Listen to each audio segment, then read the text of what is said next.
E aqui eu inicio a história da Revolução Russa de 1917. Um trem chega a Petrogrado. Uma multidão de operários, soldados e marinheiros espera um homem. Sua irmã, Maria, e sua amiga Alexandra Kollontai abraçam-no. Oskaides, líder de Menchevique, saúdo em nome de soviete de operários e soldados de Petrogrado. Ele dá-lhe pouca atenção, sobe em um banco e dirige-se à multidão. Caros camaradas, soldados e marinheiros e operários, eu saúdo em nome da Revolução Russa, vanguarda do exército proletário mundial. Não está longe a hora em que os povos voltarão as suas armas contra os capitalistas, seus exploradores. A revolução feita por vocês abriu uma nova época. Silêncio atento. Ele prossegue, referindo-se à Guerra Imperialista, Primeira Guerra Mundial, em que a Rússia está envolvida. Abaixo, a guerra assassina e odiada. Paz imediata. A multidão ovaciona a partir daquele instante. Reconhece o seu verdadeiro líder, o líder maior da Revolução Socialista, Lenin. Era o dia 16 de abril de 1917. O capitalismo começou a desenvolver-se na Rússia mais tarde que os outros países da Europa e subdependência destes. Internamente, a burguesia se formou a partir do latifúndio e aliança com ele. A monarquia czarista aboliu o regime de servidão no campo de 1861, mas na prática a submissão continuou, uma vez que os camponeses pobres não tinham garantia de posse à sua terra. Foram expulsos ou obrigados a fazer parcerias, em que os donos da terra nada investiam e recebiam geralmente metade da colheita. Para as revoltas, a repressão permanecia brutal, intocável, mantidos em castigos corporais, inclusive. Apesar desses limites, a indústria cresceu rapidamente, de 1865 a 1869. O número de operários dobrou de 706 mil para 1,433 milhão. No final da década de 1890, era de 2,792 milhões, com a industrialização atingindo 50 províncias. Primeira Guerra Mundial. No dia 1º de agosto de 1914, a Alemanha declara guerra à Rússia e o governo Nicolau II decreta a mobilização geral. Trata-se de uma guerra entre blocos de potências imperialistas pela divisão do mundo, cada uma querendo uma fatia maior. De um lado, a Alemanha e Áustria, do outro, Inglaterra, França e Rússia. O Partido da Burguesia Liberal, os socialistas revolucionários e os mencheviques, de pronto, uniram-se ao czarismo para defender a pátria. O Partido Bolchevique, desde o início, posicionou-se firmemente no sentido de que os operários e os camponeses deviam lutar contra esta guerra, pois não se tratava de patriotismo, e sim de imperialismo, de dominação dos povos mais fracos. A palavra de ordem bolchevique foi a de transformar a guerra imperialista em guerra civil, isto é, os soldados e os operários e camponeses deveriam voltar às armas contra as burguesias de seus países e derrubando-as do poder. O ódio e a indignação tomam conta dos operários, camponeses, pobres e soldados, que se conscientizaram de que para viver precisavam de pão, terra e paz. O César Nicolau II está isolado porque a burguesia se descontenta e prepara um golpe palaciano para derrubá-lo. Os operários também querem derrubar o imperador, mas seus métodos são outros. O ano de 1917 começa com a retomada de grandes greves e manifestações de massa que ganham a cada dia novos adeptos.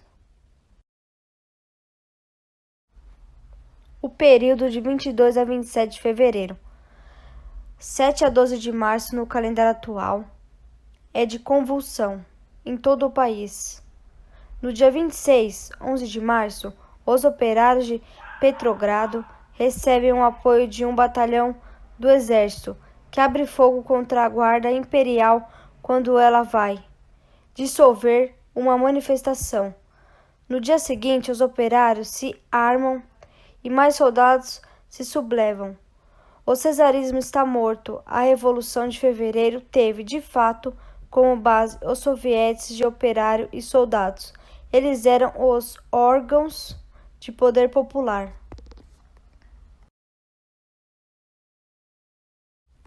O proletariado fez a revolução, mas a burguesia, cadetes, os latifundiários, aburguesados e a pequena burguesia, socialistas, revolucionários e mencheviques, que assumiram o poder instalando um governo provisório sem levar em consideração os sovietes. Estes, entretanto, constituíram um governo paralelo, estabelecendo-se uma dualidade de poderes. 5 dias depois da Revolução de Fevereiro, o Pravda volta a circular abertamente, buscando esclarecer os operários e os camponeses de que o governo provisório burguês representa a continuidade da guerra imperialista e da mesma política de exploração e fome adotada pelo cesarismo. Não foi um trabalho difícil. O governo provisório permanecia surdo às suas reivindicações do povo e definiu a continuidade da Rússia na guerra. Foi neste clima que Lenin desembarcou em Petrogrado. No dia 16 de junho, reuniu-se o Congresso dos Sovietes de toda a Rússia, no qual os bolcheviques ainda eram minoria. Mas em Petrogrado, o maior centro industrial do país, a predominância das bolcheviques entre o povo já era evidente. Prova disso é que no dia 18, 400 mil manifestantes desfilaram pelas ruas centrais da cidade, proclamando: abaixo a guerra, abaixo os ministros capitalistas, abaixo o poder aos sovietes. No dia seguinte, o governo provisório determinou a repressão às massas e prisão dos líderes bolcheviques. Lenin, mais uma vez, ingressou às clandestinidades. Houve congresso do Partido Bolchevique, realizado clandestinamente de 16 de julho, 8 de agosto, a 3 de agosto, 16 de agosto. Avaliou que não havia mais condições de continuar a lutar pacificamente e já não tinha acumulado força suficiente para a insurreição armada. As forças burguesas ameaçaram esmagar o sangue e fogo qualquer tentativa de movimento revolucionário.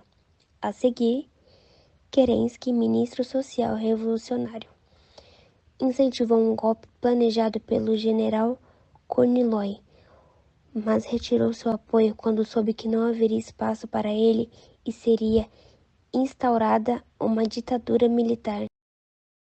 O Tratado de Brest-Litovsk e a saída da Rússia da Primeira Guerra Mundial.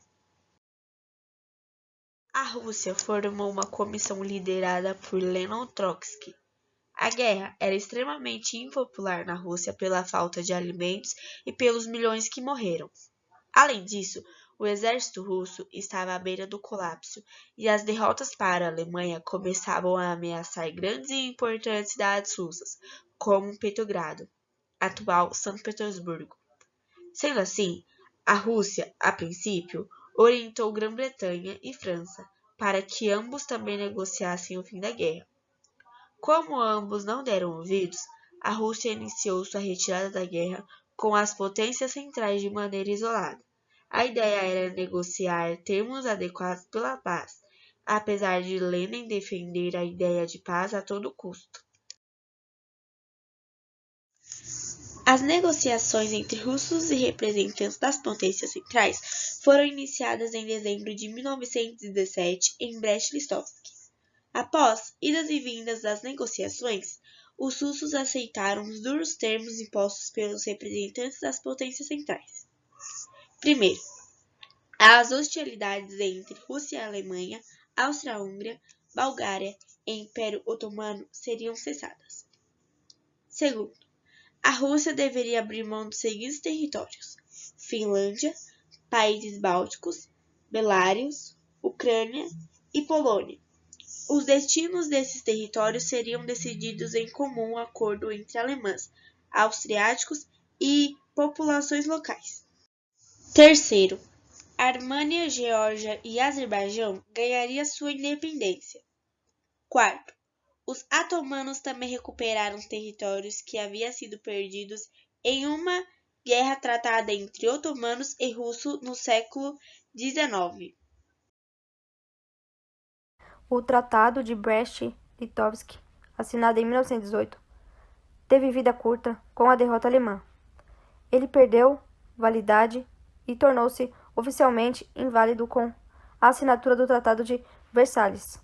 Em 1919, muitos historiadores argumentam que a dureza dos termos impostos em Versalhes foi um reflexo da dureza dos alemãos em Brest-Litovsk.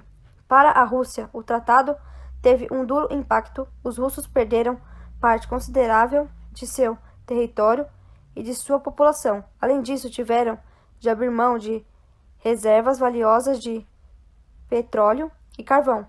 Além de toda a malha industrial que existia nos territórios cedidos, os termos do tratado também foram muito criticados, e as concessões feitas pela Rússia renderam críticas internas. Por fim, o tratado ajudou a redefinir o mapa da Europa e levou ao surgimento de novas nações, como a Polônia, a Estônia e a Lituânia. Oi, gente!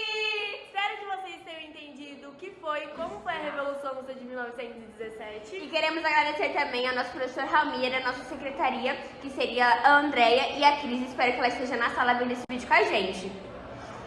E para ser estressado, viu? E, professora, a gente quer te agradecer também por você ser um ótimo professor e além de nos ensinar o que é história, que não é só coisas antigas e velhas, e nos ensinar também o que é ser uma pessoa melhor e além de ser um professor, um conselheiro e amigo. Melhor professor do mundo. Eu amo você, professor! Faça uma terapia pra você parar de ser estressado, viu?